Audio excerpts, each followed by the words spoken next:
முடிவின் துவக்கம் என்கிற நிகழ்ச்சிக்கு உங்களை வரவேற்கிறேன். நாம போன எபிசோட்ஸில் சபையுடைய ஆர்டர் ஆஃப் சர்வீஸ் என்கிற காரியத்தில் தொடங்கி இப்போ போன ரீசெண்ட் எபிசோடில் நம்ம ஆராதனையை குறித்து தியானம் பண்ணோம். அந்த ஒரு எபிசோடை முடிக்கும்போது இந்த வசனம்னா என்ன, இந்த வசனத்தின்படி ஒரு சபை ஒரு ஆராதனை எப்படி இருக்கணும் அப்படின்னு சொல்லி இந்த ஒரு கேள்வியோடு கூட போன எபிசோடை நம்ம முடித்தோம். ஸோ இன்றைக்கு அந்த கேள்வியோடைய தொடர்ச்சியாக இன்றைக்கும் கூட நம்ம அநேக காரியங்களை டிஸ்கஸ் பண்ணுவோம். இன்றைக்கி நம்மோடு இணைந்து இருக்கிற பிரதரை நம்ம வரவேற்போம். Praise the Lord brother. Praise the Lord.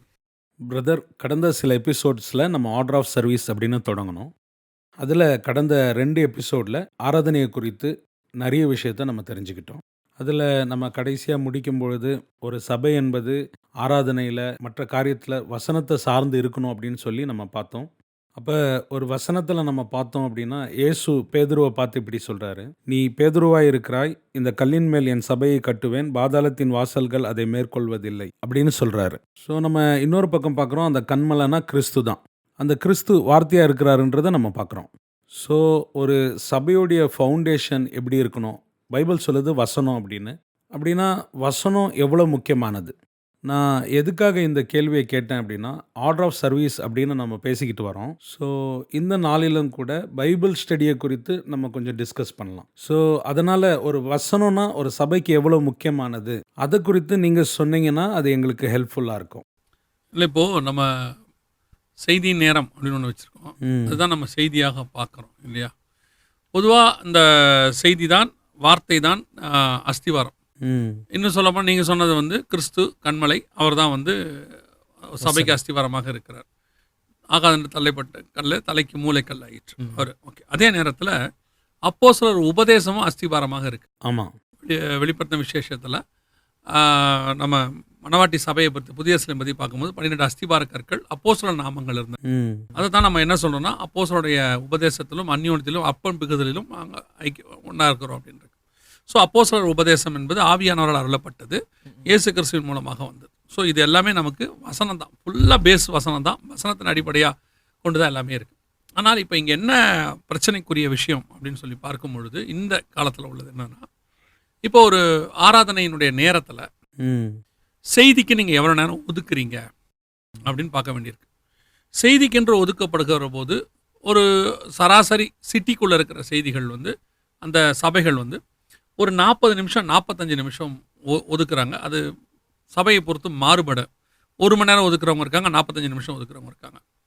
இன்னும் கொஞ்சம் நல்ல வெல் நோன் சர்ச்சஸ், பெரிய சபைகள் ஆயிடுச்சுன்னா ஆராதனைகள் இன்க்ரீஸ் பண்ணப்பட்டு விட்டது. ஒரு நாளைக்கு 7 ஆராதனை, 5 ஆராதனை, 6 ஆராதனை, 10 ஆராதனை நடத்துகிறவங்க இருக்காங்க. ஸோ ஆட்டோமேட்டிக்காக செய்தி நேரம், அதாவது ஆராதனை நேரமே குறைஞ்சிரும். 1 மணி நேரம் 1.5 மணி நேரம் தான் ஆராதனை இருக்கும். ஸோ அதில் செய்தி ஒரு 20 நிமிஷம் 30 நிமிஷத்துக்குள்ளே தான் இருக்கும், அதுக்கு மேலே போகாது. ஸோ செய்தி நேரம் என்பது இப்போ என்னவாயிடுச்சுன்னா, நம்ம எப்படி ஃபஸ்ட்டு ஆராதனைங்கிறது ஒரு நிகழ்ச்சியாக பார்த்தோமோ, செய்திங்கிறதும் ஒரு அலங்காரமான ஒரு நேரம், அவ்வளோதான். இப்போ நீங்கள் வீட்டுக்குள்ளே போனீங்கன்னா டெக்கரேட் பண்ணியிருப்பாங்க, டெக்கரேஷன் அழகாக இருக்கும். ஆனால் வீட்டுக்கு டெக்கரேஷன் தேவையா அப்படின்னு கேட்டிங்கன்னா, டெக்கரேஷன் இல்லாமலும் வீடு இருக்கும். ஆனால் வீட்டுக்கு அஸ்திவாரம் தான் தேவை. ஆமாம், டெக்கரேட் பண்ணுறது தப்பு கிடையாது, ஆனால் டெக்கரேஷன் இல்லாமலும் வீடு இருக்கும். டெக்கரேட் பண்ணுறது சில நேரத்தில் பார்த்தீங்கன்னா ஃபங்க்ஷனுக்கு டெக்கரேட் பண்ணுறது வேறு, நார்மல் டெக்கரேஷன் வேறு. ஆனால் நம்ம தூங்க போகிறது எல்லாமே அஸ்திவாரத்தை நம்பி தான் தூங்க போகிறோம். அப்படி இருக்கும் பொழுது இன்றைக்கி செய்தி நேரம் டெக்கரேஷன் நேரமாக மாறிடுச்சு. ஒரு 20 மினிட்ஸ் 25 மினிட்ஸ். இவங்க ஏன் அந்த செய்தியினுடைய இம்பார்ட்டன்ஸை உணரலை இவங்ககிட்ட. ஃபஸ்ட் பாயிண்ட் என்ன உணரலைன்னா, இந்த செய்தி நேரம் எதுக்கு பைபிள் கொடுத்துருக்கு நமக்கு, அப்படி ஏன் வச்சுருக்கோம் அப்படின்னா, அந்த விசுவாசி ஒரு வாரம் அளவும் உலகத்துலேருந்து வந்திருக்காரு. அவருடைய ரட்சிப்பின் வஸ்திரம் உலகத்துக்குள்ளேருந்து வரும்போது ஆட்டோமேட்டிக்காக அவர் அறியாமலேயே அவர் கேட்டதில் அன்வான்ட் இருக்கும், பார்த்ததில் அன்வான்ட் இருக்கும். நான் பாவம்னு சொல்லலை, அன்வான்ட், தேவையற்றது இருக்கும். அதுக்கப்புறம் அவர் பேசினதில் இருக்கும், அவரை சுற்றி அவ்வளோ காரியம் நடந்திருக்கும். டிப்ரெஷன், ஸ்ட்ரெஸ்ஸு, ஃபேமிலி ப்ராப்ளம் எல்லாத்துலேயும் உட்காந்துருப்பார். ஸோ அந்த செய்தி நேரம் தான் அவரை என்ன பண்ணணும்னா சுத்திகரிக்கிறதான நேரம். அடித்து உடைச்சி துவைச்சி ரட்சிப்பின் வஸ்திரத்தை பிழிஞ்சு புது வஸ்திரமாக மாற்றி போட்டு அனுப்புகிற நேரம் தான் அந்த செய்தி நேரம். இப்போ நீங்கள் சாதாரணமாக ஒரு வாஷிங் மிஷினில் துணியை போட்டிங்கனாலே நல்ல நீண்ட நேரம் நல்லா துவைக்கிற வாஷிங் மிஷின் 1 மணி நேரம் 1.5 மணி நேரம் எடுத்துக்குது. ஆமாம், ஹைப்ரிட் ஹை ஸ்பீடுங்கிறது 20-25 நிமிஷம். அது ஆனால் அது ஆபத்து. அது எப்பவுமே இப்போ நீங்கள் ஃபோன் இருக்கு இல்லைங்களா, ஸ்மார்ட் சார்ஜிங்னு ஒன்று இருக்குது, நீங்கள் பார்த்துருப்பீங்க. ஆமாம், ஒரு 1/2 அன் ஹவருக்குள்ளே சார்ஜ் ஆகிடும். ஆனால் பேட்டரி வீக் ஆகிடும். ஆமாம். அதே நேரத்தில் அதே ஸ்மார்ட் சார்ஜ் ஃபோன்லேயே நார்மல் சார்ஜ்னு ஒன்று வச்சுருப்பாங்க. அது நைட்டில் போட்டு விட சொல்லுவாங்க. அது எதுக்காக வச்சுருக்காங்கன்னா பேட்டரி சார்ஜ் வந்து உங்களுக்கு பேட்டரியோட லைஃப் வந்து கூட வரும். அப்போது நல்ல சார்ஜ் பொறுமையாக பண்ணால் லைஃப் கூட வரும். ரொம்ப அர்ஜென்ட்டுக்கு வேகத்துக்கு நம்ம இஷ்டத்துக்கு டக்குன்னு பண்ணிட்டு போனால் சார்ஜ் பண்ணலாம், ஆனால் நிற்காது, லைஃப் இருக்காது. அதே தான் ஒரு சர்ச்சுக்குள்ளே உட்கார வச்சு அவனை வசனத்தில் ஒரு உருவாக்கி இயேசு கிறிஸ்து காலிலேருந்து சாயங்காலம் வரைக்கும் பேசுகிறாரு, 3 நாள் பேசுகிறாரு, பவுல் ராத்திரியெல்லாம் பேசுகிறாரு. ஸோ இவங்க எல்லாருமே வந்துட்டு 3ஆம் மணி வேளையில் இப்படி பேசிக்கிட்டே இருக்காங்க. ஆனால் இன்னைக்கு சபைகளில் ஒரு 20-25 நிமிஷம், மிஞ்சி போச்சுன்னா 30 நிமிஷம், மிஞ்சி போச்சுன்னா 40 நிமிஷம், அவ்வளோதான் பேச்சே, அவ்வளோதான் வசனம். என்னன்னு கேட்டால் ஜனங்கள் வந்து உட்காந்து கேட்க மாட்டாங்க. இது சொல்கிறதோடைய காரணம் என்ன அப்படின்னு கேட்டால் நான் எப்பவும் சொல்கிறேன், ஜனங்களை பேஸ் பண்ணி அல்ல வசனம், உங்களை பேஸ் பண்ணி தான் இருக்குது வசனம். இப்போ வசனம் யார் கையில் கொடுக்கப்பட்டது கவனிக்கணும். வசனம் சொல்லுது சபையின் தூதன் கையிலே கொடுக்கப்பட்டது. எபேசு சபையின் தூதனுக்கு எழுத வேண்டியது. அவர் தான் யாருக்கு எழுதணும்? சர்ச்சுக்கு சொல்லணும். அப்போது ஜனங்க கேட்க மாட்டாங்கன்றதுக்காக உங்ககிட்ட அப்புறம் ஏன் கொடுக்குறாரு? அவங்க கேட்க மாட்டாங்கன்றனால தான் உங்ககிட்ட கொடுத்தாரு. அவங்க கேட்க மாட்டாங்க, கேட்க வைக்கணும். மத்தேயுவிலிருந்து மல்கியா வரைக்கும் 430 வருஷம் இருண்ட காலம், டார்க் பீரியட். இயேசு வந்து பேசுகிறாரு, வசனம் சொல்லுது இருள் இருக்கிற ஜனங்கள் பெரிய வெளிச்சத்தை கண்டார்கள். எப்படி வசனம் கேட்க வந்தான்? ஏன் அதை நம்ம டார்க் பீரியட்னு சொல்கிறோம்னா வசனமே இல்லாத காலம்ன்றதுனால அதை டார்க் பீரியட்னு சொல்கிறோம். அப்போது இருட்டாக இருந்த 430 வருஷத்தில் இயேசுடைய வசனம் வெளிச்சமாக வருது. ஒரு இருளாக இருக்கக்கூடிய மனுஷன் வாழ்க்கையில் உங்கள் வசனம் வெளிச்சமாக வரும்.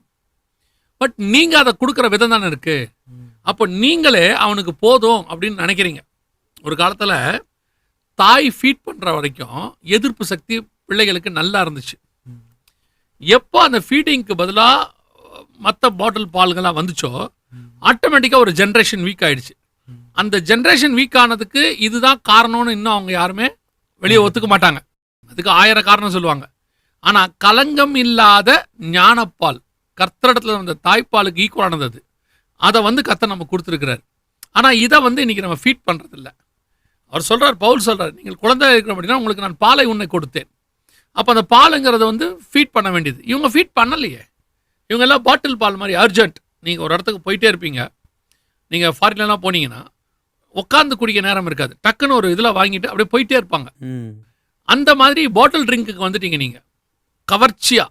நல்லா நீங்கள் யோசிச்சு பாருங்கள், பாட்டில் ட்ரிங்க்குக்கு ஒரு ஆடு கொடுக்குறாங்க, கவர்ச்சியான பேக்கில் அப்படிங்கிறாங்க. பேக்கு கவர்ச்சியாக இருந்து என்ன பிரயோஜனம்? உள்ளே இருக்க ப்ராடக்ட் தானே இம்பார்ட்டன்ட்டு. ஆமாம் இல்லையா? நீங்கள் டீ கடைக்கு போய் டீ குடிக்கும் போது டம்ளர் க்ளீனாக இருக்கணும் தானே நினைக்கிறீங்க, கவர்ச்சியாக இருக்கணும்னு நினைக்கிறீங்களா?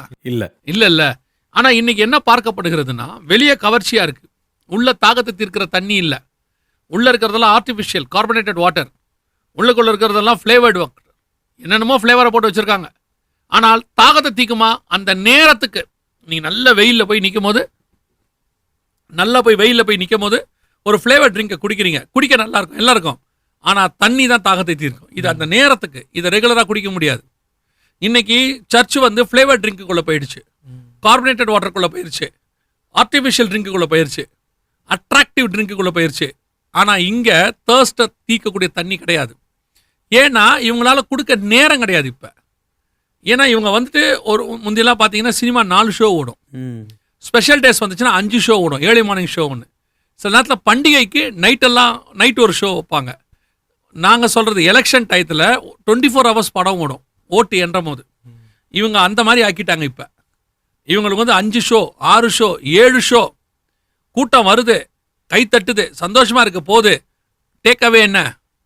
ஒரு வாரம் அவன் பாவத்துலேருந்து வந்திருக்கான், அந்த பாவத்தை கழுவி அடுத்த ஒரு வாரத்துக்கு அவனை ஸ்ட்ரென்தன் பண்ணி அனுப்பணும். காலையில் பையனுக்கு போகும்போது வீடுகளில் என்ன பண்ணுறாங்க, நல்ல சாப்பாடு கொடுத்து அனுப்புவாங்க, பிரேக்ஃபாஸ்ட்டு நல்லா கொடுத்து அனுப்புவாங்க. பையன் போய் நல்லா ஸ்ட்ராங்காக படிச்சுட்டு வருவான். நடுவில் ஒரு கல்ச்சர் ஒன்று வந்துச்சு. என்ன கல்ச்சர் வந்துருச்சுன்னா ஸ்நாக்ஸ். அப்படியே காலையில் போகும்போதே எதுவும் கொடுக்கறதில்ல, சும்மா கிலாக்ஸ்ன்ற மாதிரி சில லைட் ஃபுட்டை கொடுத்து அமுச்சு விட்ருவாங்க. கேட்டால் அவன் தூங்குவான், படிக்க மாட்டான், அப்படி இப்படிலாம் சொல்லுவாங்க. கடந்த 20 வருஷத்தில் சர்வே எடுத்ததில் காலையில் பிள்ளைகள் சாப்பிடாததுனால வீக் ஆயிடுச்சுன்னு சொல்லி இன்னைக்கு கவர்மெண்ட்டே ஸ்கூல்ஸில் காலையில் சாப்பாடு போடுது. பல மாநிலங்களில் செய்து காலையில் சாப்பிடணும், மதியானம் டிஃபன் பாக்ஸ் கொடுக்குறாங்க, இன்டர்வல் டைம் இருக்கு, சாயங்காலம் திருப்பி வந்தோன்னு அம்மா கேட்பாங்க, ஏதாவது சாப்பிட்றியாப்பா அப்படிம்பாங்க. நைட் சாப்பாடு இவ்வளோ கொடுத்தாதான் ஒரு பையன் ஸ்ட்ராங்காக இருப்பான். அப்போது ஆவிக்குரிய வாழ்க்கையில் வளர்கிற ஒருத்தருக்கு, பரலோகத்துக்கு போகிற ஆளுக்கு எவ்வளோ சாப்பாடு கொடுக்கணும்? வாரத்துக்கு ஒரு நாள் 1 மணி நேரம் சாப்பாடு கொடுத்தா போதுமா? இதையே உங்கள் பையனுக்கு நீங்கள் கொடுங்களேன். வாரத்துக்கு ஒரு நாள் சாப்பாடு கொடுத்துருங்களேன். அவன் சரீரம் வீக் ஆகிரும்னு உங்களுக்கு தெரியுதுல்ல, உங்கள் ஆத்மா வீக் ஆகிறதையே உங்களுக்கு தெரிய மாட்டேங்குது. என்னைக்காவது நீங்கள் சாப்பிட்ற சாப்பாடு உங்களுக்குள்ள என்னென்ன விதமாக ஸ்ட்ரென்தன் பண்ணுறது யோசிச்சிருக்கீங்களா? உள்ள நீங்கள் குடிக்கிற ரசம், பெப்பர் இப்படி போகும், அப்புறம் தக்காளி இப்படி போகும், யோசிச்சிருக்கீங்களா? அது போய் என்னென்ன என்சைம்ஸை உருவாக்குது, எப்படி செல்ஸ்குள்ளே போகுது, அது எந்த மாதிரி டபிள்யூபிசி ஆர்பிசிக்கு உதவுது, யோசிச்சிருக்கீங்களா? இல்லை. ஆனால் நீங்கள் சாப்பிடனா வீக் ஆகுறீங்க தானே? ஆமாம். உங்களுக்கு தெரிஞ்சது என்ன? சாப்பிட்டா ஸ்ட்ராங் ஆகும், சாப்பிடாட்டி வீக் ஆகும். உங்களுக்கு தானே தெரியுது இது என்ன புரோட்டீனு, எவ்வளோ கார்போஹைட்ரேட், எவ்வளோ எல்லாத்தையும் நீங்கள் கனெக்ட் பண்ணுறீங்களா? இல்லை. அதே மாதிரி வசனத்தை என்னைக்காவது பார்த்துருக்கீங்களா? உங்கள் ஆத்மாவை எப்படி சுகமாக்குதுன்னு, அது எப்படி பலப்படுத்துதுன்னு உங்களுக்கு தெரியவே இல்லை. உங்கள் வசனம் போகலைன்னா உங்கள் ஆத்மா வீக் ஆகுதுன்னு. உங்கள் ஆத்மாக்குள்ள கொஞ்சம் கொஞ்சமாக ஆத்மா செத்துக்கிட்டு இருக்கு. சரீரம் பலகீனம் ஆகிறது உங்களுக்கு தெரியுது, ஆத்மா வீக் ஆகிறது உங்களுக்கு தெரியாது. நல்ல ஆவிக்குரியவனாக இருந்தால் உங்கள் ஆத்மா வீக் ஆகிறது உங்களுக்கு தெரியும். ஆத்மாவில் பலவீனப்படுவீங்க. நீங்கள் வசனம் இல்லாவிட்டால் உங்கள் ஆத்மா பலவீனப்படுவீங்க. ஆத்மா தான் உங்கள் வசனம் தான் உங்கள் ஆத்மாவுக்கான சாப்பாடு. கொடுக்க மாட்டீங்களே உங்கள் பிள்ளைகளுக்கு? வாரத்தில் ஒரு நாள் 40 நிமிஷம் 20 நிமிஷம் கொடுத்துட்டு, அந்த 20 நிமிஷமும் கொடுக்குற சாப்பாடு என்ன சாப்பாடு கொடுக்குறீங்க? நல்லா கவனிச்சு பார்த்துருக்கீங்களா? ஸ்ட்ரென்த்தனான ஃபுட்டு எல்லாமே, நல்ல பாடிக்கு ஸ்ட்ரென்த் இருக்குல்ல, இந்த ஃபுட்டு எல்லாமே மேக்சிமம் ரொம்ப லாங் டைம் ப்ரிப்பராக இருக்கும். நீங்கள் வேணால் எடுத்து பாருங்க. ஆமாம். நல்ல அரிசி இருக்குல்ல, அதை முந்தின நாளே ஊற வைக்கணும். நல்ல ஸ்ட்ரென்த்தன் உள்ள அரிசி சொல்லுவாங்க, குதிரைவாளி இந்த மாதிரிலாம் சொல்லுவாங்க. அதை முந்தின நாளே கொஞ்சம் ஊற வச்சா தான், காலையில் 1 மணி நேரத்துக்கு முன்னாடி ஊற வச்சாதான், கருப்பு கவனி இப்படிலாம் சொல்லுவாங்க, ஸ்ட்ரென்த் ஃபார் பாடி. நீங்கள் இந்த பாடிக்கு ஸ்ட்ரென்த் இல்லாமல் சக்க அரிசி இருக்குல்ல, அதை அப்படி போட்டு அப்படி எடுத்துடலாம். 2 மினிட்ஸ் 5 மினிட்ஸ் 10 மினிட்ஸ் ரைஸ் குக்கரில் வச்சிடலாம். இன்னைக்கு என்னன்னா இன்ஸ்டன்ட் அப்படின்ற ஒரு வார்த்தை எல்லா இடத்துலையும் வந்துருச்சு. எல்லா இடத்துலையும் வந்துருச்சு. ஃபாஸ்ட் ஃபுட்டு போனோன்னே போட்டு சமைக்கிறோம். டேஸ்ட்டாக இருக்கானா இல்லையா? ஸ்ட்ரென்த் இருக்கா? இல்லை. ஆனால் ஸ்ட்ரென்த் உள்ள ஃபுட்டு பாருங்க. முந்தியெல்லாம் என்ன பண்ணுவாங்கன்னா, அரிசியை முந்தின நாள் ஊற வச்சு ஆட்டி, உளுந்த ஊற வச்சு ஆட்டி, ரெண்டுத்தையும் மிக்ஸ் பண்ணி முந்தின நாளே ஃபார்ம் ஆக்கி ஈஸ்ட் ஃபார்ம் ஆக வச்சு மறுநாள் காலையில் தோசை இட்லி சுடுவாங்க. ஆமாம். ஸ்ட்ரென்த்தாக இருந்துச்சு. இப்போ மேகி நூடுல்ஸ் அப்படி தூக்கி போடுறோம், அப்படி எடுக்கிறோம், 5 மினிட்ஸ் இல்லையா? என்ன ஸ்ட்ரென்த் இருக்கு? அதே மாதிரி தான் உங்க ப்ரிப்பரேஷன் இருக்கு. நான் சொல்றது வேர்ட் ஆஃப் காடோடைய ப்ரிப்பரேஷன். ஓகே. முந்தியெல்லாம் ஊழியக்காரங்க 1 வீக் வெயிட் பண்ணுவாங்க வேர்ட் ஆஃப் காட் கொடுக்கறதுக்கு. இந்த சண்டே கொடுத்து முடிச்சிட்டாங்கன்னா மண்டேல இருந்து அடுத்த வாரத்துக்கான வேர்ட் ஆஃப் கார்டுக்கு அவங்க தேட ஆரம்பிச்சிருவாங்க. அந்த வேர்ட் ஆஃப் கார்டு சனிக்கிழமை வர வர வர வர கிடைக்கலன்னா, சனிக்கிழமை பார்த்தீங்கன்னா ஃபுல் ஃபாஸ்டிங் இருப்பாங்க. அந்த சனிக்கிழமை சாயங்காலம் நைட்டுக்குள்ள கிடைக்கலன்னா ஆத்துமால அவங்களுக்கு ஒரு வேதனை வரும். ஐயோ, வேர்ட் ஆஃப் காட் கிடைக்கல, நாளைக்கு எப்படி போய் நிப்பேன்னு சொல்லிட்டு என்ன பண்ணுவாங்கன்னா, நைட்டு 1 மணி வரைக்கும் வெயிட் பண்ணுவாங்க. வரலன்னா 1 மணிக்கு 2 மணிக்கு ஏதாவது ஒரு ஊழியக்காரனுக்கு ஃபோன் அடிப்பாங்க, எவாஞ்சலிஸ்ட்டுக்கு. நாளைக்கு வர முடியுமா, செய்தி குடிக்க முடியுமா? ஏன்? கர்த்தர் வார்த்தையை கொடுக்கல. கர்த்தர் ப்ரிப்பரேஷன் பண்ணாம போய் நிற்க முடியாதுன்னு ஒரு இடத்துக்கு வருவாங்க. கர்த்தர்ட்ட இருந்து வாங்கி கொண்டு போய் நிற்பாங்க. நீங்கள் பாருங்க, ஒரு 40 வருஷத்துக்கு முன்னாடி இருந்த ஊழியக்காரங்க கிட்ட இன்னைக்கு இருக்கிற மாதிரி நாலேஜ் இல்லை, கமெண்ட்ரிஸ் கிடையாது, ஆப்ஸ் கிடையாது, டூல்ஸ் கிடையாது, எதுவுமே கிடையாது. முழங்கால் மட்டும் இருந்துச்சு. கர்த்தரோட சத்தத்தை கேட்கறதான அவங்களுக்கு இருந்துச்சு. வாங்கி கொண்டு வந்து கொடுத்தாங்க. சர்ச் ஸ்ட்ராங்கா இருந்துச்சு. ஆமா. ஒவ்வொரு விசுவாசியும் ஊழியக்காரனா மாறினா. இன்னைக்கு இன்ஸ்டன்ட். இன்னைக்கு ஏஐல போட்டு மெசேஜ் கொடுக்குற எத்தனை பாஸ்டர்ஸ் இருக்காங்க? ஒரு வேர்டை போட்டு AI give me a message அப்படின்னா கொடுக்குது இல்ல? அதுக்கு ஆத்மாவை போய் தொடுமா அந்த வார்த்தை? இன்னைக்கு வந்து கன்கார்டன்ஸில் போயிட்டு இல்லை மெசேஜ் கொடுக்குற ஸ்பர்ஜன் ஐயாவோட புக்ஸ்லாம் இருக்குது, அதை வாங்கி மெசேஜ் கொடுக்குற எத்தனை பேர் இருக்காங்க? Did you wait? ப்ரிப்பேர் பண்ணீங்களா? தேவ சமூகத்தில் காத்திருந்தீங்களா? வாங்கினீங்களா? அந்த வார்த்தையை நீங்கள் அசை போட்டு முந்தின நாள்ல இருந்து அது என்ன சொல்லுதுன்னு அசை போட்டு அந்த ஜூஸை கொண்டு புளிஞ்சு கொடுக்கும்போது அது உங்களுக்குள்ள இருந்து அவனுக்குள்ள அந்த நதி பாயும். அவன் தாகத்தை தீர்க்கும். அந்த வார்த்தை அவங்க கூட பேசிட்டு போயிட்டே இருக்கும். காலேஜில் பேசும், வீட்டில் போனால் பேசும், ஆஃபீஸில் பேசும். ஒரு நாள் சொல்லுவான், நான் வேலையை விட்டு ஊழியத்துக்கு வரேன்பா. ஏன்? கர்த்தருடைய வார்த்தை அவனை உருவாக்குச்சு. இப்போ வார்த்தையே கிடையாது, வார்த்தை இருக்கு. நீங்கள் சில இடத்துல போய் பார்த்தீங்கன்னு சொன்னால் இந்த அப்படி மசாலா தூவி ஒன்று எடுத்து அப்படி கையில் கொடுப்பாங்க. பார்க்கறதுக்கு அட்ராக்டிவா டெக்கரேட்டிவா இருக்கும், ம். வாயில வச்சா டேஸ்டா இருக்கும், அத்தனை உடம்பு கெடுதி. ஆமா. இன்னைக்கு அப்படியே டெக்கரேட்டிவா மசாலா தூவி அப்படியே இன்னைக்கு ஏற்ற இறக்கம் தெரியுது. அதாவது முந்தியெல்லாம் இந்த பர்சனாலிட்டி டெவலப்மெண்ட்னு சொல்லி ஒரு கோர்ஸ் ஒன்று உண்டு. ம். நீங்கள் எப்படி பெர்ஃபார்ம் பண்ணணும், எப்படி ட்ரெஸ் பண்ணணும், எப்படி டை கட்டணும், எப்படி அக்சண்ட்டு, எப்படி கை தூக்கணும் எல்லாம் சொல்லி தருவாங்க. அந்த பெர்ஃபார்மன்ஸ், அந்த பர்சனாலிட்டி டெவலப்மெண்ட் அது உள்ள இவங்க போயிட்டாங்க. இப்போ அவுட்வர்ட் அப்பியரன்ஸ். எஸ், ஜனங்கிட்ட எப்படி நின்று பேசணும், ம். அதை ஒரு ஒரு என்ன சொல்கிறது, ஒரு ட்ரெஸ் கோடே வச்சுருக்காங்க. ம். ட்ரெஸ் கோடை நான் குற்றமாக சொல்லலை. நீங்கள் உள்ள காலி பெருங்காய டப்பாவாக இருந்துக்கிட்டு வெளியே நீங்கள் இது எப்படி இருக்குன்னு கேட்டிங்கன்னா, ஐஃபோனை நல்லா வாங்கி உள்ளுக்குள்ள வந்துட்டு நீங்கள் ஒரு பழைய அந்த காலத்தில் ஒரு 20 வருஷத்துக்கு முன்னாடி உள்ள பட்டன் ஃபோனை ஒன்று வச்சு கவர் பண்ணி பேக் பண்ணி கொண்டு போய் கொடுத்து அவனை ஆங்ஷியஸாக எல்லாரும் பிரிக்கும் போது உள்ளே வந்து ஒரு 2004 வருஷம் வந்த மாடலில் பட்டன் ஃபோன் வந்தால் எப்படி இருக்கும்? அப்படி தான் இருக்குது. இன்றைக்கி எல்லா ஸ்டேஜில் ஐஃபோன் தான். பார்க்கும் போது பார்த்தீங்கன்னா டெக்கரேட்டிவ், ஏன்ச்சு நின்று ஏத்த இறக்கம்லாம் சும்மா இல்லை, அப்படியே மாடுலேஷன்லாம் சூப்பராக இருக்கு, நடுவில் 2 வார்த்தை, ஆனால் உங்ககிட்ட இருந்து வர வார்த்தை கீழே பேசுதா? அதான் இன்னைக்கு இல்லையே. அதனுடைய விளைவு என்ன ஆகி போச்சு? இன்னைக்கு வேர்ட் ஆஃப் காட் இல்லை, நதி பாயலை, ஜனங்களுக்குள்ள மாற்றம் இல்லை, வந்த வண்ணமாகவே திரும்பி போகிறாங்க. அப்போ அவனுக்கு தேவை என்ன? உங்ககிட்ட இருந்து புறப்படக்கூடிய நதி, ஊற்று, அதை அவனுக்கு மாற்றணும். ஸோ இதுதான் இப்போ ரொம்ப இம்பார்ட்டண்ட்டாக சபை இந்த அஸ்திவாரத்தின் மேல் கட்டப்படணும். சண்டே ஆராதனை, சண்டே ஆராதனையில் இன்னொன்று நீங்கள் தெரிஞ்சிக்க வேண்டிய மிக முக்கியமான விஷயம் இருக்குது. நீங்கள் 1 மணி நேரம் கொடுத்தாலும் சரி, சண்டே ஆராதனைக்கு பலதரப்பட்ட மக்கள் வருவாங்க. ஆமாம் இல்லையா? Mixed crowd. ஒன்று புதுசாக வர விசுவாசியும் வரும், பின்மாற்றம் அடைஞ்சு அன்றைக்கி வரவங்களும் இருப்பாங்க. சிலர்லாம் ஆண்டோட தூரம் போயிருப்பான், சர்ச்சுக்குள்ளே உட்காந்தே இருப்பான். சிலர்லாம் பார்த்தீங்கன்னு சொன்னால் நல்ல ஆவிக்குரிய ஸ்ட்ராங்காக இருப்பாங்க. அதோடு உங்கள்கிட்ட இருக்க அசிஸ்டன்ஸ், ஊழியத்துக்கு ஒப்பு கொடுத்தவங்களும் இருப்பாங்க. இவ்வளோ பேர் உட்காந்து உங்கள் வேர்ட் ஆஃப் காடை கேட்குறாங்க. இவ்வளோ பேருக்கும் நீங்கள் என்ன போடுவீங்க? இவ்வளோ பேருக்குமான சாப்பாடு என்ன செய்யணும்? உங்ககிட்ட இருந்து புறப்படணும், இல்லையா? ஆமாம். இது வந்து அக்செப்டபிள், இது வந்து வேற வழி இல்லை. இப்போ இவ்வளோ க்ரௌடுக்கு நம்ம சாப்பாடு போகிறோம். இது கல்யாண விருந்து மாதிரி. கல்யாணத்துக்கு பார்த்தீங்கன்னா ஒரு மெனு தான், வரவங்க எல்லாருக்கும் மெனு. நீ சாப்பிட்றியோ சாப்பிட்லையோ, உனக்கு பிரியாணினா பிரியாணி தான்.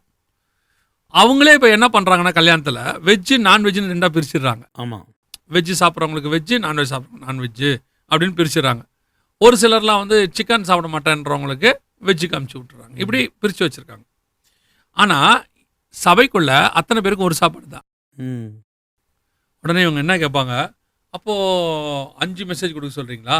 ஒவ்வொருத்தரும் அது கொடுக்க வேண்டாம், கல்யாண விருந்து போடுங்க. ஆனால் வீட்டு சாப்பாடு தான் உடம்புக்கு நல்லது. ஆமாம். இது எப்பயோ கொடுக்குற கல்யாண விருந்து. ஞாயிற்றுக்கிழமை காலை என்பது கல்யாண விருந்து. மொத்தமாக போடுங்க, சாப்பிட்றவன் சாப்பிட்றோம், சாப்பிட முடியாதவன் ஆண்டவர் பார்த்துப்பாரு. ஆனால் வீட்டு சாப்பாடுன்னு ஒன்று இருக்குல்ல, சாப்பிட முடியாதவங்க கூட என்ன பண்ணுவான்? நான் கல்யாணத்தில் சாப்பிட மாட்டான், வீட்டில் போய் சாப்பிட்டுக்கிறேன்பா, இல்லையா? இல்லை வீட்டில் சொல்லிட்டே போவான், இல்லைங்க அங்கே வெஜ் நான்வெஜ்ஜுன்னு சொல்லிட்டாங்க, நான் வீட்டுக்கு வர ரசம் எடுத்து வச்சுருங்கம்பா. கல்யாணத்தில் சாப்பிடாதவங்க கூட வீட்டில் கண்டிப்பாக சாப்பிடும், இல்லையா? ஆமாம். இப்போ வீட்டு சாப்பாடு ஒன்று வேணும் தானே? கண்டிப்பாக. ஆமாம். அதுக்கு பேர் தான் பைபிள் ஸ்டடி. கல்யாண சாப்பாடுங்கிறது ஞாயிற்றுக்கிழமை மாறாது. நீங்கள் போடுங்க, நல்லா 1 மணி நேரம் உட்கார வச்சு போடுங்க. முந்தியெல்லாம் கல்யாணத்துக்கு போனோன்னா சாப்பாடு போடும்போது, சார் இன்னும் கொஞ்சம், சார் வேற என்ன வேணும் இப்படின்னு கேட்பாங்க. இப்போ அந்த பந்தியிலேருந்து முதல்ல காலி பண்ணுறதுக்கான வேலையை தான் பார்ப்பாங்க, அப்படி தானே? ஏன்னா பின்னாடி ஒருத்தன் நின்றுக்கிட்டே இருக்கான். ஆமாம். டக்கு டக்கு டக்குன்னு சார் வேணுமான்னு கேட்கறதுக்கு ஆளே அங்கே இல்லை. இல்லை, தெரிஞ்சவங்க யாராவது ஒருத்தர் வந்தால் கேட்பாங்க, வைங்கப்பா வைங்கப்பா அப்படிம்பாங்க. மற்றபடி இருக்க எல்லாரையும் விசாரிக்கிறதுக்கு ஆளே கிடையாது. டக்கு டக்கு அதே தான் இன்னைக்கு சபையில் நடக்குது. ஒரு ஆராதனை முடிஞ்சு அடுத்த ஆராதனை தொடங்கணும், டக்கு டக்குன்னு வெளிப்போ தான். முந்தியெல்லாம் நின்று கர்த்தர் பேசினாரு, சாட்சி கேட்பாங்க, போதகர்கள் விசாரிப்பாங்க, அதுவே 1 மணி நேரம் ஆகும், வாசலில் நின்று பேசுவாங்க. இப்போ அப்படி இல்லை, வெளியே போ, ஒரு பக்கம் வெளியே போ, ஒரு பக்கம் உள்ளவா, ஒரு பக்கம் வெளியே போ, ஒரு பக்கம் உள்ளவா. இதெல்லாம் கல்யாண பந்தி, தக்க தக்க தக்க தக்கன்னு முடிச்சு சாப்பிட்டு போயிட்டே இருக்க குரூப்பு. அப்போ இவங்களுக்கெல்லாம் இது பத்தாது. ஆமாம். நீங்கள் வேற செட்டப்குள்ளே வந்துட்டீங்க. நீங்கள்லாம் வந்து இந்த உலகத்தின் மாப்பிள்ளையாக மாறிட்டீங்க. ஜனங்களுக்கு கல்யாண விருந்து போட ஆரம்பிச்சிட்டிங்க, உங்கள் இஷ்டம். சரி, ஓகே, வீட்டு சாப்பாடு ஒன்று கொடுங்க, புதன்கிழமை பைபிள் ஸ்டடின்னு ஒன்று வைங்க, வியாழக்கிழமையோ செவ்வாய்க்கிழமை உங்களுக்கு எப்போ கன்வீனியன்ஸோ ஒன்று வைங்க, ஜனங்களுக்கு வச்சு பைபிள் ஸ்டடி கொடுங்க. ஆனால் நிறைய ஊழியக்காரர் என்ன கம்ப்ளைண்ட் பண்ணுறாங்க அப்படின்னா, பைபிள் ஸ்டடி அப்படின்னு வச்சாக்கா யாருமே வரதில்லைன்னு தான் அநேக ஊழியர் சொல்கிறாங்க. இப்போ நான் கேட்குற ஒரு விஷயம், நீங்கள் பதில் சொல்லுங்கள். பரலோக ராஜ்யத்துக்கு அநேகர் வரமாட்டாங்க, அது வழியாக பிரவேசிக்கிறவர் சிலர். ம். நீங்கள் பரலோகத்துக்கு போகிறத பற்றி பிரசங்கத்தை விட்டுருவீங்களா? இல்லை. நான் எப்படி சொன்னேன்? எப்படி வசனம் அப்படி தானே சொல்லுது. ஆமாம். இடுக்கணமான வாசல் வழியே சிலர், அதை ஒரு சிலர் கண்டடைகிறார்கள். ஆமாம். அதனால பரலோகத்துக்கு போகிறத விட்டுருவீங்களா? இல்லை. அகாலமான வாசல் பெருசா இருக்கு, ம். அதன் வழியா நிறைய பேர் போறாங்க நரகத்துக்கு, அதனால அதை பிரசங்கம் பண்ணுவீங்களா? இல்லை. ஜனங்க வரலன்ட்டு பைபிள் ஸ்டடி நிறுத்திடுவீங்க. அப்ப நீங்க சொல்றது என்னன்னா, ஜனங்க வரலன்னு பரலோகத்துக்கு போக மாட்டோன்றீங்க. நிறைய பேர் பரலோகத்துக்கு வரமாட்டாங்க, அப்ப எதுங்க பரலோகத்தை பத்தி பிரசங்கம் பண்ணிக்கிட்டு? அதான் நிறைய பேர் வரமாட்டாங்களே, அப்ப எதை பத்தி பிரசங்கம் பண்ணுவீங்க? எல்லாரும் நரகத்துக்கு போறதை பத்தி தான் பேசுறாங்க, அப்ப நரகத்தை பத்தி பிரசங்கம் பண்ணும். இது என்ன கான்செப்ட் இது? சொல்ல புரியுதா? ஆமாம். சரி, ஜனங்க வரமாட்டாங்கன்னா யார் பிரச்சனை? ஊழியக்காரங்க. உங்க பிரச்சனை அது இல்லையா? ஆமாம். ஒரு சினிமா நடிகன் என்ன நம்பி படம் எடுக்கிறான்? ஆடியன்ஸ். ஜனங்க வருவாங்கன்னு நம்பி படம் எடுக்கிறான். ம். கரெக்ட் தானே? கரெக்ட். ஒரு அரசியல்வாதி மீட்டிங் என்ன நம்பி போடுறாரு? ஜனங்க ஓட்டு போடுவாங்கன்னு. ஜனங்க எல்லாரும் வருவாங்க, ஓட்டு போடுவாங்க நம்பிக்கையில் தான் எடுக்கிறாரு. ஆமாம். சரி, ஒரு மீட்டிங் வரல, அவர் மீட்டிங் நடத்த நிறுத்திடுறாரா? இல்லை. சில இடத்துல மீட்டிங் கேன்சல், கொஞ்சம் கும்பல் குறைஞ்சிருச்சு, ம். அதனால அவர் மீட்டிங் நடத்த நிறுத்திடுறாரா? இல்லை. ஒரு சினிமா நடிகனுக்கு ஜனங்க வரல, ரோட்ல போகும்போது பார்க்க வரல, அதனால அவர் படம் நடிக்கிறதை நிறுத்திடுறாரா? இல்லை. அவர் ட்ரை பண்றதை பண்ணிட்டு தானே இருக்கிறாரு. ஆமாம். உலகத்துல உள்ளவரே இதை ட்ரை பண்ணிட்டு இருக்கும் போது நீங்க எடுங்க. ம். இது 2வது பாயிண்ட். 3வது பாயிண்ட், உங்ககிட்ட ஒரு கர்த்தருடைய வார்த்தை இருக்குமானால் ம். அவன் வருவான். வரலன்னு அவன் மேல பழிய போடாதீங்க. அவன் என்ன செய்வான்? வருவான். ம். வந்து உங்களுடைய வார்த்தையை கேட்கும்படி அவன் கண்டிப்பாக வருவான். இப்போ பெங்களூர்ல ஒரு நாள் ஊழியத்துக்கு நான் போயிருந்தேன். போனபோது அந்த ஊழியக்காரர் எப்பவுமே நல்லா பார்த்துப்பாரு. அப்போ அவர் என்ன பண்ணாரு, பெங்களூரில் ஒரு ரெஸ்டாரண்ட்டுக்கு வாங்க சாப்பிட போகலான்னாரு. ஸோ நானும் அவரும் போகிறோம், நாங்கள் 4-5 பேர் போகிறோம். போய் ஒரு இடத்துல நிறுத்திட்டு, இதுக்கு மேலே கார் போகாது, நடந்து தான் போகணும், போகலாமான்னாரு. ம். சரி வாங்க போவோம்னு சொல்லி நடந்து ஒரு கிட்டத்தட்ட ஒரு 100-200 மீட்டருக்கு மேலே நடந்து உள்ளே ஒரு ரோட்டுக்குள்ளே போகிறோம். கொஞ்சம் அது இருட்டாக இருக்குது, உள்ளே போகிறோம்.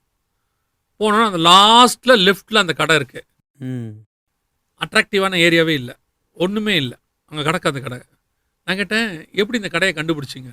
ஐயோ பாஸ்டர், நீங்கள் சாப்பிட்டு பார்க்கணுமே, இங்கே அவ்வளோ டேஸ்ட்டாக இருக்கும் அப்படின்னு சொன்னார். சரி ஓகே அப்படின்னு சொல்லிட்டு உள்ளே போனால் ஃபுல் கூட்டம். ம். அவர் சொன்னார், பாஸ்டர் ஒரு 10 மினிட்ஸ் வெயிட் பண்ணுங்க, அதுக்குள்ளே டேபிள் காலி ஆகிடும் அப்படின்னு. நான் கேட்டேன், இதுக்கு போர்டும் இல்லை, இதுக்கு பேருமே நீங்கள் சரியாக சொல்லலை, சரியாக போர்டுமே இல்லை, எப்படி இவ்வளோ கூட்டம் வருது? உள்ளே போனால் அவ்வளவும் நல்ல டேஸ்டான ஃபுட், ம். நல்ல ஃபுட்டு, நல்ல கூட்டம். ஒரு பேட்ச் சாப்பிட்டுருந்துச்சு, ஒரு பேட்ச் வெளியே நின்றுச்சு, எல்லாம் நடக்குது. உங்களுடையதான வசனத்தில் செய்தியினுடைய சாரம், பரிசுத்த ஆவியினுடையதான வல்லமை இருக்குமானால் எங்க இருக்கிற ஜனங்களும் உங்கள் வசனத்தை கேட்க வருவார்கள். ம். நடந்து வருவாங்க. ஒருத்தன் நடந்து போய் சாப்பிட உட்காந்தானே, இயேசு கிறிஸ்துவின் வசனத்தை கேட்க நடந்தான ஜனங்க அவ்வளோ தூரம் வந்தாங்க. ஆமாம். அப்போ நீங்க பைபிள் ஸ்டடிக்கு ஜனங்க வரமாட்டாங்கன்னா நீங்க ஃபெயிலியர் அர்த்தமே ஒழிய ஜனங்கள் மேல ஜனங்க வரமாட்டாங்க.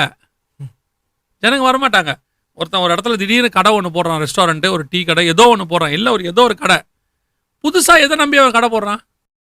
ஜனங்க வருவாங்கன்னு. ஜனம் வருவாங்கன்ற நம்பி தானே போடுறான் அவன். ஆமாம். வர்றாங்க தானே. ம். அவனுக்கு இருக்கிற விசுவாசம் கூட உங்களுக்கு இல்லாட்டி எப்படி? அப்போ உங்களுக்கு என்னன்னா, உங்க கையில் இருக்க அந்த ப்ராடக்ட் மேல உங்களுக்கு நம்பிக்கை இல்லை. இந்த ப்ராடக்டை நல்லா படிங்க, இதை தியானிங்க, எவன் வருவான் வராதான்னு யோசிக்காதீங்க. இப்போ யோவான் ஸ்நானகன் மனம் திரும்புங்கள் பரலோக ராஜ்யம் சமீபத்தில் இருக்கிறது என்று கத்தினார். எங்க கத்தினாரு? வனாந்தரத்தில். வனாந்தரத்தில் கத்தினார். ம். வனாந்தரம்னா நீங்க பார்த்துருப்பீங்களான்னு தெரியாது. வனாந்தரம்னா பாலைவனம். ம். கிட்டத்தட்ட ஆள் அறவமே இருக்காது. ம். ஆள் அறவமே இருக்காது, ஒரு ஆள் கூட இருக்காது. ம். எங்க கத்திருப்பான்? யாருக்கு கத்திருப்பான்? என்ன பேசிஸ்ல கத்திருப்பான்? ம். ஜனங்க வந்தாங்களா இல்லையா? வந்தாங்க. அவனிடத்துல வந்தாங்களா இல்லையா? வந்தாங்க. இயேசு கிறிஸ்து ஊருக்குள்ள கத்துறாரு.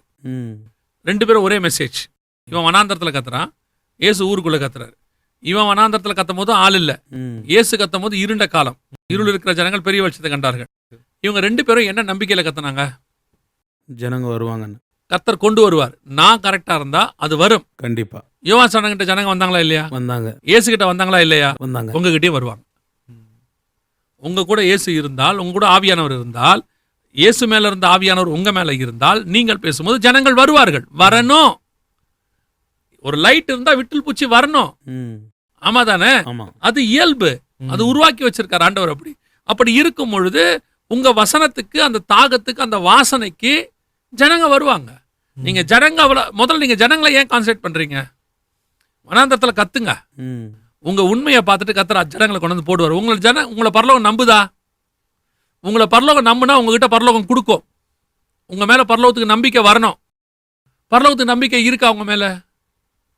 உங்களுக்கே உங்க மேல முதல்ல நம்பிக்கை இல்லையே.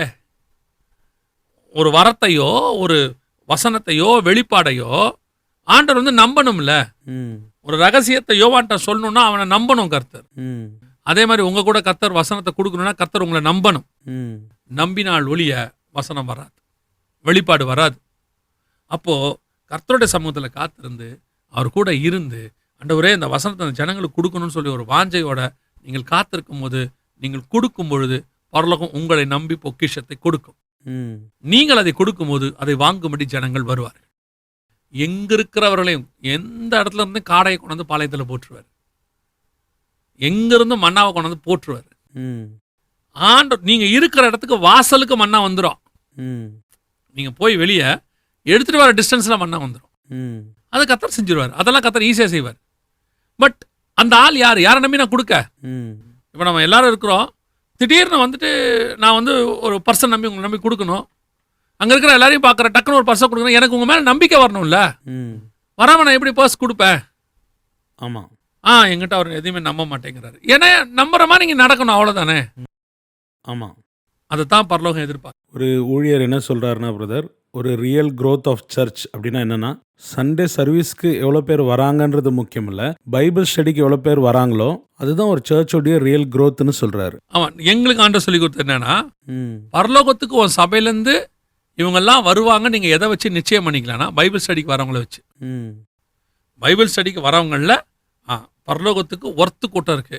அப்ப சண்டே வரவங்களாம் வரமாட்டாங்களான்னா கன்ஃபார்ம் கிடையாது. வரணும்னு ஆசைப்படுறோம். அவன் மெம்பரா இருக்கிறவன் வருவான். கம்யூனியனுக்குன்னு ஒரு குரூப் வரும். ஆமா, பண்டிகைக்குன்னு ஒரு குரூப் வரும். நியூ இயருக்குன்னு ஒரு குரூப் வரும். இவங்கெல்லாம் மற்ற நாட்கள்ல வரமாட்டாங்க. ஆமா, நீங்களே போய் பாருங்க. 31 நைட், டிசம்பர் மாசம் 31 நைட் போய் பாருங்க. எல்லா சர்ச்சும் நிரம்பி வழி தானே.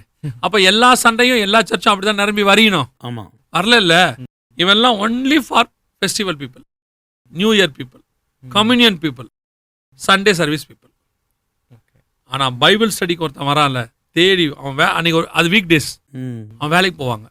அந்த வேலையில போய் முடிச்சு அடிச்சு பிடிச்சி வண்டியை பிடிச்சி கிடுன்னு 7 மணிக்கு நீங்க வைக்கிறீங்கன்னா 7 மணிக்கு வந்து ஓடி வந்து சேர்றான்ல, அவன் உண்மையிலே வசந்த தாகம் இல்லை. அதுதான் உங்க சர்ச்சில் பரலோகத்துக்கு கன்ஃபார்ம் ஆன கூட்டம்னு அர்த்தம். இப்போ அந்த சண்டே ஆராதனை அப்படியே பைபிள் ஸ்டடிக்கும் வந்துருச்சுன்னு வச்சுங்க, உங்க சர்ச்சு 100% ரெடி ஆயிடுச்சுன்னு அர்த்தம். அவ்வளோதான், வேலை முடியும். ரொம்ப சந்தோஷம் பிரதர். ஒரு பைபிள் ஸ்டடி எவ்வளோ இம்பார்ட்டன்ட்னு சொன்னீங்க. இந்த எபிசோடை முடிப்பதற்கு முன்பதாக ஒவ்வொரு விசுவாசியுடைய பர்சனல் பைபிள் ஸ்டடி, இவ்வளவு நேரம் ஒரு சபையில் இருக்கிற பைபிள் ஸ்டடி பற்றி சொன்னீங்க. அதே போல் ஒரு பிலீவர், நம்ம இவ்வளோ நேரம் ஊழியரை பற்றி பேசணும். ஒரு பிலீவர் கூட, believer should not only depend on pastors, he should personally study Bible. So ஒரு விசுவாசி பர்சனலாக எப்படி பைபிள் ஸ்டடி பண்ணணும், அது அவனுக்கு எவ்வளோ இம்பார்ட்டண்ட், அதை குறித்து நம்ம கேட்டு இந்த எபிசோடை முடிப்போம். வர இதில் வேணால் நம்ம என்ன செய்வோம், ஒரு தனிப்பட்ட வாழ்க்கையில் கர்த்தரோடு கூட ஒரு விசுவாசிக்கு இருக்க வேண்டியதான, ஓகே, அதில் வசனம் எந்த அளவுக்கு கிரியை செய்யுது அப்படிங்கிறத நம்ம வேணால் பார்க்கலாம். நம்ம இப்போ நம்ம இது வரைக்கும் நம்ம பார்த்தது வந்து ஒரு சபை வசனத்தின் மேலே அஸ்திவாரம் போட்டு எவ்வளோ ஸ்ட்ராங்காக இருக்கணுங்கிறத நம்ம பார்த்துருக்கோம். சண்டே ஆராதனைக்கும் வர்த்தம் முக்கியம், அதை விட பைபிள் ஸ்டடி ரொம்ப முக்கியம். அதான் நம்ம சொல்லி முடிக்கிறோம். கர்த்தருக்கு சித்தமானால் ஒரு தனிப்பட்ட ஒரு விசுவாசிக்கு வசனம் எவ்வளோ முக்கியம், அதை எப்படி தியானிக்கணும், என்ன பண்ணணுங்கிறத விட நம்ம அதுக்கு பார்க்கலாம். ரொம்ப சந்தோஷம் பிரதர். இன்னைக்கு பைபிள் ஸ்டடியை குறித்து, ஒரு ஆர்டர் ஆஃப் சர்வீஸில் பைபிள் ஸ்டடி என்பது ஒரு சபையில் எவ்வளோ முக்கியமானது அப்படின்றத ரொம்ப அர்த்தம் நிறைந்து சொன்னீங்க. இந்த நிகழ்ச்சியில் வந்ததுக்காக தேங்க்யூ.